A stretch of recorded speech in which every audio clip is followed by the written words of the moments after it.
Hi అండి. ఇప్పుడు నా రసం చేయబోతున్న నా స్టైల్లో మీకు రసం చేసి చూపిస్తాను నేను. దీనికి మసాలా ఏమేమి నూరుకుందామని చూపిస్తాను. నేను ఒక 9 ఎండి మిరపకాయలు వేసుకుంటున్నా. మనం రసం ఎంత చేసుకున్న దాన్ని బట్టి కారం వేసుకోవాలి. అదే రెడ్ మిర్చి, ఎల్లిపాయ ఒక గుప్పెడు వేసుకోవాలి. తోలుతో వేసినా పర్వాలేదు. నేను తోలు బాగలేదు కాబట్టి కొంచెం తోలు తీసేసిన నేను. అట్లనే వేసుకోవచ్చు. ఒకటి పచ్చిమిరపకాయ వేసుకోండి, ఆ టేస్ట్ వేరే ఉంటుంది, తప్పకుండా వేసుకోండి. ఇప్పుడు కరివేపాకు 2 పెట్టుకుంటున్నాను నేను. ఇట్లనే పెట్టుకోవాలి, ఇప్పకుండా ఇట్లా పెట్టుకోవాలండి. మళ్ళీ కొత్తిమీర, మిరియాలు, జీలకర్ర. మిరియాలు, జీలకర్ర, ఎల్లిపాయలు లేని మన రసమే కాదు కదా, మెయిన్ రసం కాదు, మెయిన్ ఇంగ్రీడియంట్స్ అదే. కొత్తిమీర అండి, కొంచెం వాటర్ వేసుకునే సరే మిక్సీ పట్టవచ్చు, లేదంటే అట్లా కూడా పట్టుకోవచ్చు. మిక్సీ పట్టుకుందాం ఇప్పుడు. చూడండి, మిక్సీ పట్టేసుకున్నా, కచ్చపక్కన పట్టుకోవాలండి. ఇంకా ఇట్లా ఇప్పుడు చింతపండు రసం రెడీ చేసుకుంటా. ఇంకా మసాలా మిక్సీ పట్టేసుకున్నాం కదా, ఇప్పుడు చింతపండు రసం రెడీ చేసి పెట్టేసుకున్నాం. ఇప్పుడు మనం తాలింపు వేసుకున్నాం. ఈ రసంకి కొంచెం ఒక స్పూన్ నూనె ఎక్కువనే పోసుకోవాలండి, అప్పుడే చూడడానికి బాగా అనిపిస్తుంది, చూడడానికి టేస్ట్ కూడా.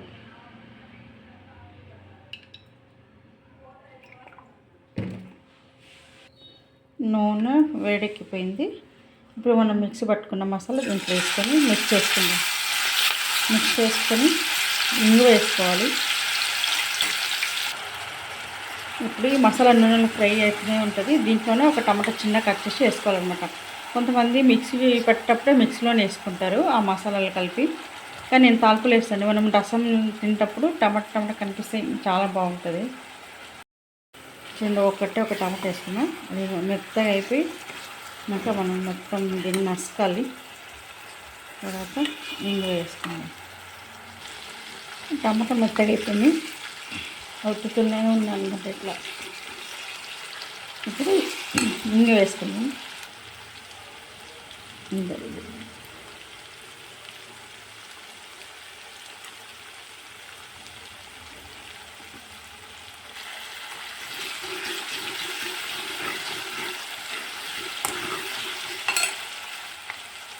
ఇలా కొద్దిగా పసుపు,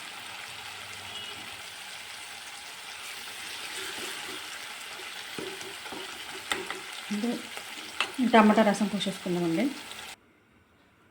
ఇప్పుడు టమాటా రసం పోసేసుకుందాం. లాస్ట్కి కొత్తిమీర వేసుకొని ఉప్పేసి మిక్స్ చేసుకుందామండి. కొంచెం మసలాలి, అప్పుడే టమాటా రసం, చింతపండు రసం పచ్చివాసన వెళ్ళిపోతుంది. చూడండి, మసులుతుంది, మొత్తం పచ్చివాసన వెళ్ళిపోయింది. చాలా బాగుందంటే వైట్ రైస్లో దీనికి చికెన్ 65 కానీ, చికెన్ దగ్గర వేసిన ఫ్రై కానీ, లేకపోతే ఎగ్ ఆమ్లెట్ కానీ, గుడ్డు కూర ఇలాంటివి చాలా మ్యాచ్ అవుతాయి. చిక్కుడుకాయ, గోకరకాయ ఇలాంటివి రసం మంచిగా పెట్టుకుంటే చాలా కాంబినేషన్ బాగుంటుందండి. ఇలాంటి గట్టి కూరలు ఇంకా వైట్ రైస్లో, వేడి రైస్లో పోసుకొని తిన్నామంటే ఇంకా అంతే. ఇంకా మా ఇంట్లో అయితే తాగుతారు ఇది రసం. మనకు కడుపుకి చాలా మంచిది, కడుపుని క్లీన్ చేసేస్తుంది. మీరు ట్రై చేయండి. చూడండి, ఇంకంతే అండి, ఫినిష్ అయిపోయింది.